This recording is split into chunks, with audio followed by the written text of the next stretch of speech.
The office air buzzed with the quiet rhythm of productivity. Keyboards clicking, printers whirring, muffled conversations behind glass walls. I sat at my corner desk, carefully aligning a digital floor plan. As the newest architectural assistant, at Elms & Partners I made it a point to blend in, never too loud, never too curious. Just useful. "Nice catch," Maria whispered beside me, eyes locked on the blueprint I'd just corrected.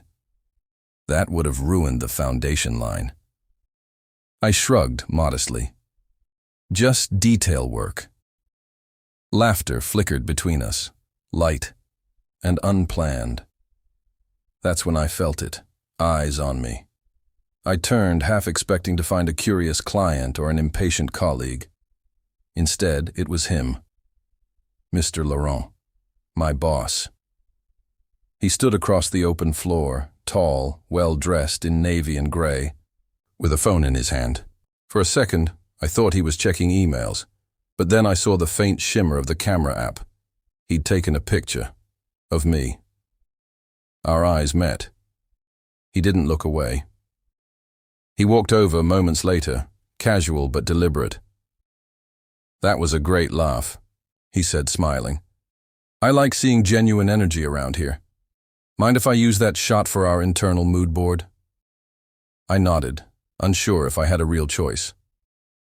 "Good," he said, placing a hand on my shoulder, brief but warm. "I might have a project for you, something more involved. Let's talk about it later." He walked away, leaving a trail of intrigue behind him. The rest of the day moved slowly. I caught him watching me twice more, each time with a strange mix of interest and calculation. It wasn't the usual office appraisal. This felt personal. Later, that evening as I was packing up, he appeared beside me again. "Do you have plans this weekend?" he asked, like it was nothing. I hesitated. "Not really. There's a company retreat up north. I usually go alone. It's quiet, no distractions. Would you join me? I think you'll enjoy the perspective shift. Fresh air, good coffee, real conversation." A pause lingered between us. It felt too forward, but not in an unkind way. He wasn't just my boss anymore. He was becoming someone harder to categorize. "Sure," I said. "Why not?" He smiled, and it wasn't just polite. It was approving, maybe even pleased. As I stepped out into the chill of the evening, I questioned everything. Why me? Why now? And why did my stomach flutter with something far more complicated than fear? That picture, that single click, I didn't know then, but it had started something. Something that would change everything. The retreat house stood on a wooded hill, its glass panels reflecting the orange haze of dusk. It was modern, minimalist, just like the company's aesthetic, but surrounded by nature that felt untouched, like it existed outside time. I stepped out of the car, adjusting the strap of my bag, and glanced toward Mr. Laurent as he locked the doors with a soft beep. He looked different out here, less guarded, more human. No blazer, just a dark sweater and jeans, but his presence still carried weight, the kind that drew attention without asking for it. Inside, the house was warm and open, the walls lined with sketches and books. "You'll have the guest room," he said, motioning toward the hallway. "But don't hide there. There's coffee brewing, and I want your opinion on something." I followed him to the kitchen, uncertain if this was work or something else entirely. He handed me a mug and led me to the living room, where a portfolio lay open on the table. "These are mock-ups for our new urban housing pitch. I want a fresh set of eyes." His tone was relaxed, but I sensed the invitation was more personal than professional. I flipped through the pages, offering thoughts, surprised when he nodded with genuine appreciation. "You notice details others miss," he said. "That's rare." We sat across from each other, firelight flickering between us. Conversation drifted from design to books, to music, to how he'd grown up in a quiet town, always feeling out of place. It was the most I'd ever heard him share, and I listened closely, unsure if it was the wine, the isolation, or me that unlocked his honesty. Eventually, he reached for his phone. "I still have that photo," he said, turning the screen toward me. There I was, laughing, unguarded, unaware. A strange ache rose in my chest. "Why'd you take it?" He studied the image before answering. "Because you looked alive. Everyone else puts on a face. Yours was real." The silence after was thick with unspoken thoughts. I wanted to say something, anything, to bridge the tension.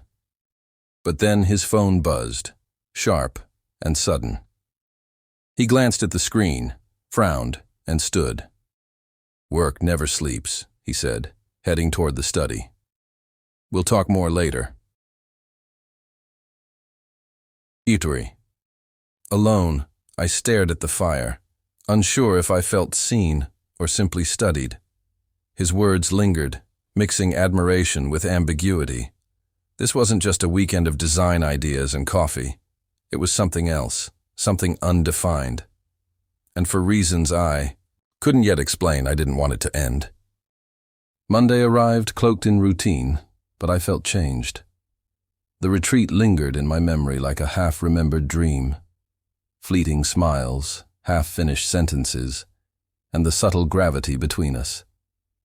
I returned to work expecting something different. A new rhythm between Mr. Laurent and me, some quiet acknowledgement of what had passed. But he didn't speak to me all morning.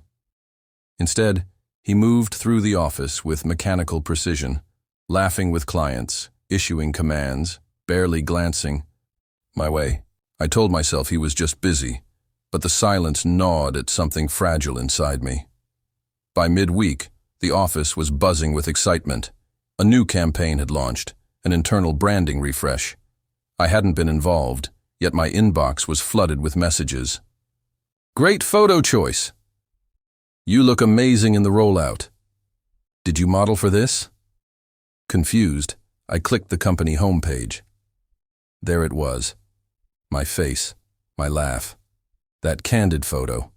Front and center on the website's main banner, accompanied by the words, "Authenticity at Work."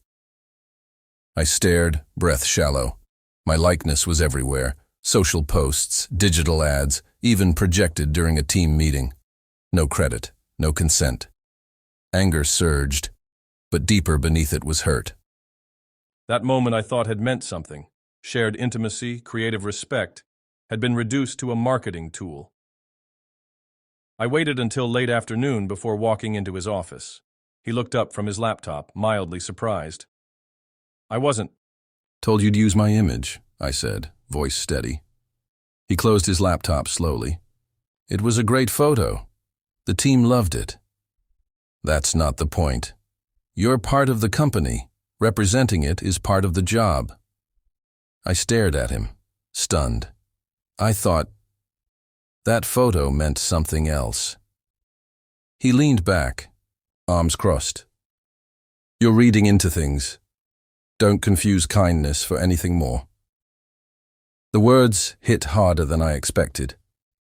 I felt stripped, not just of privacy, but of dignity. My heart raced, not with affection anymore, but with shame. How foolish I'd been to mistake his attention for sincerity. I left his office in silence. By the end of the day, I'd cleared out my desk. No one noticed. No one asked why. He didn't stop me. That night, I walked through the city streets, under flickering lights, questioning every look, every word from that weekend. I had handed him a piece of myself, my trust, maybe more, and he'd turned it into a slogan. I wanted to cry, but instead I just walked, letting the cool air remind me that I was still real. That somewhere beyond the pixels of that photo, I still had a self no one could use. Still, a question echoed in my mind. Was it betrayal? Or had I just imagined it all from the start? Spring crept in slowly, folding the city in soft gold and cool breeze. It had been 2 months since I left Elms & Partners. The sting had dulled, but the memory remained, sharp, like a photo out of focus. I found work at a modest interior design studio on the east side. It didn't pay as well, but the days were quieter, the faces kinder. No one watched me like I was a brand. One afternoon, while sorting fabric samples, I stumbled upon a forgotten folder at the bottom of my bag. Tucked inside was a print of that photo, the one Mr. Laurent had taken. I'd printed it weeks ago, thinking it held meaning. Now, it just looked like a stranger smiling too easily. I held it for a moment, then placed it face down in my drawer. Healing hadn't come in waves, but in fragments. In choosing to stay silent during gossip about my old firm. In not responding when he emailed a single line, "Hope you're well." In resisting the urge to check the company site, knowing my face was probably long replaced.